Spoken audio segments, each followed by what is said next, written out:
Hi, I'm Dr.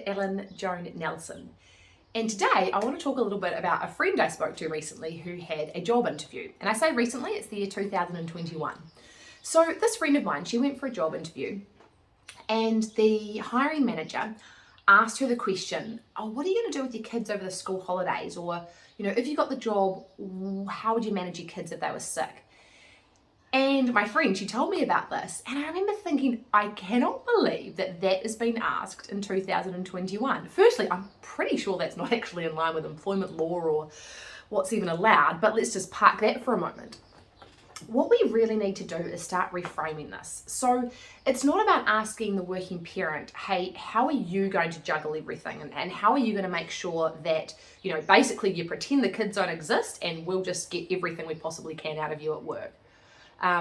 So what I mean by that in terms of the organisation is still expecting this working parent to just be a worker, and that organisation wants to know that the children will not interrupt or affect that in any way, shape or form. What we need to start thinking is that's just not realistic, right? Children do impact daily life. Children do get sick. Children finish school at 3 o'clock. Children have school holidays. And if we as a society want to actually start truly valuing our staff members, and I'm talking about parents, but actually this is about everybody, not just parents. But if we want to start truly valuing people, we need to understand that they have commitments outside of work, and children is one of them. So instead of asking the potential worker, hey, how are you going to kind of manage your kids and make sure they're invisible to us at work, the organisation needs to think, you know what, that person there is really talented. They're highly qualified, they've got great experience, gosh, they're great with people. They would be a really good contribution to our organisation.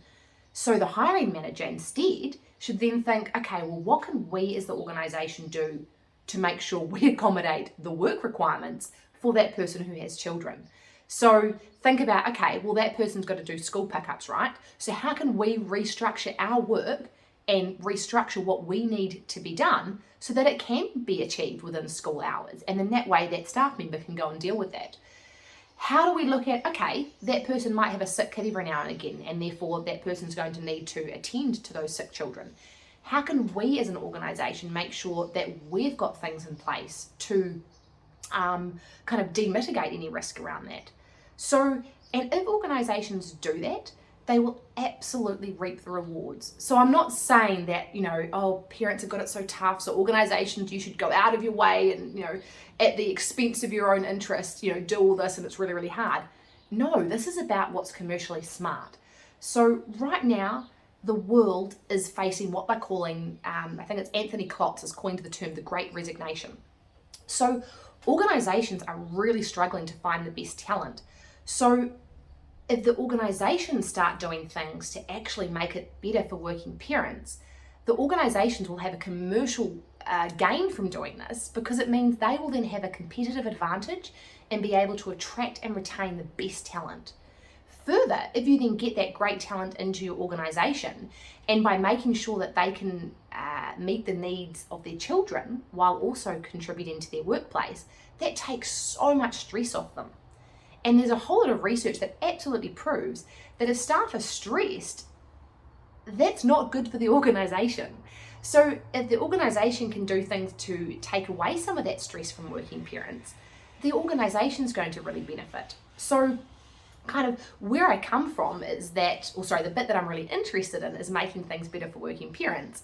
But what gets me excited is that if things are made better for working parents, there's absolutely a commercial benefit for the organisation of doing so.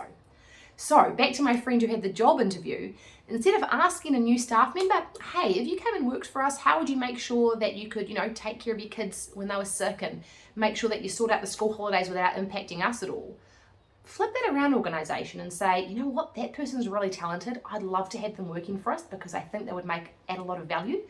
What can we as an organisation do to structure ourselves so that that person can still meet the needs that they have with their family while also making a great contribution to us? Thanks very much.